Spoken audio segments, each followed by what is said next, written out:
Hey everyone, we're going to be talking about the Holocaust today. Some of you guys are aware of what that entails. Maybe you've even gone to the Holocaust Museum in LA, also known as the Museum of Tolerance, or to the Holocaust Museum on your DC trip. Maybe it's just through your own study, and perhaps for some of you, you know nothing about the Holocaust at all, and that's okay. But if you would tell me as much as you can, as much as you're aware of, whatever you know about the Holocaust at this point, that would be great. We will have done this in class, but I just want to give you an opportunity to maybe fill out a little bit more of what you're aware of from the Holocaust. We're going to be diving in today to understand a little bit of what this is going to fully entail. And clearly, within a short lesson, you're not going to be able to cover many of the bases at all. But I'm going to do my best to at least open your eyes to a few of the things that are going on as we think about the Holocaust. Hitler understood or described what was going to be facing him as the Jewish problem. He looked for a way to eliminate this group. Clearly, he had laid out for the citizens of Germany that it was the Jews' fault that things were going poorly. And so, one of the steps that he takes to consolidate power is trying to now eliminate the Jews from Germany, trying to limit the number of people that were living in country from Jewish descent. He's trying to make sure that if there were going to be Jews out there, that it wasn't just in Germany, that this would now be limited, even as he now made his way into different countries. That there were going to be moments and opportunities for him to consolidate, to hold down the Jews in those countries too. So it wasn't just in Germany, but as we're going to see, one of the main countries that that's going to happen is going to be in Poland. We talked about earlier in the week, as they now went into Poland, the Germans, that there was going to be this huge push to control. One of the areas that that's going to happen is in the Warsaw Ghetto. Warsaw is one of the main cities in Poland, and he began to establish, Hitler did, a ghetto or a place where the Jews were forced to live within country. So it wasn't that they were going to be given several spots or several locations where they could choose. They were now going to be consolidated into the city of Warsaw. Within that ghetto, you're going to see them being forced to wear, as you can see on the right, a armband that was going to be a white armband. That armband clearly is not white anymore, but you imagine citizens that were going to be going around that area that were going to be in these white armbands. This was to separate them from any shopkeepers or businessmen that might be in that area, and also give them an opportunity to be even further humiliated as part of being Jewish. You can see the image there, and some of you are aware of that, others of you are not. I just put a blue star, but that's known as the Star of David. For Jews, this is going to be one of their traditional symbols, something that identifies them. And you may or may not be aware, but that is going to be on the Jewish flag today, too. In Israel, that image is going to be on their flag.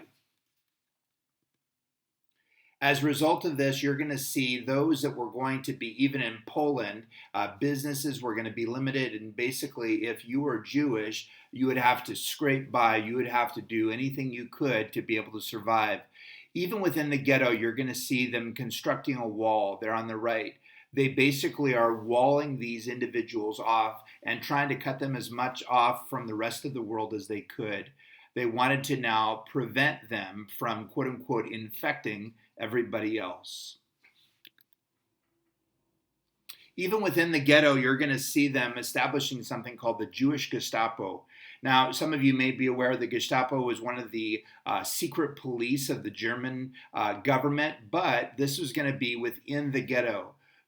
And one of the most reviled groups or hated groups were going to be Jews that informed on their own people back to the German guards or German leadership.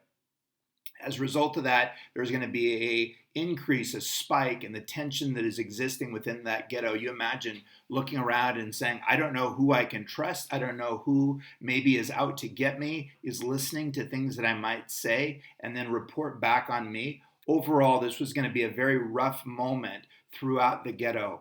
To prevent this from escalating, getting out of hand, and maybe leading to some kind of revolt within the ghetto, even though we're going to see one in just a bit, there's going to be now an opportunity for these citizens starting to be sent to concentration camps, further removing them from this area and isolating them so that there would be even stricter control on their everyday lives. Overall, there's going to be, once these deportations began, people that begin to fight back. Now, in your mind, you might say, well, that doesn't seem like that many, but as many as 1,000 people are going to participate in what was called the Warsaw Ghetto Uprising, people that began fighting back. The Germans are going to crush this resistance overall, but the Jews are able to hang on, even though the soldiers are sweeping through the ghetto, trying to eliminate anybody that would fire back. It's going to be almost a month before the Germans are finally able to eliminate this uprising. One of the main things that they were able to use, the German soldiers that is, was going to be a flamethrower. We talked about that even going back to World War I, that being used on the battlefield, but now it was going to be used on these rebels that were fighting back, trying to now essentially stay alive and not be sent to some of these camps where they imagined that they might be killed. Jews sticking up for themselves, going to be burned alive by the German army. You imagine just the fear and terror that these people are experiencing, not just the social isolation and the sadness and grief that's going to come from that, but now the fear of maybe being sent to a camp where they could die.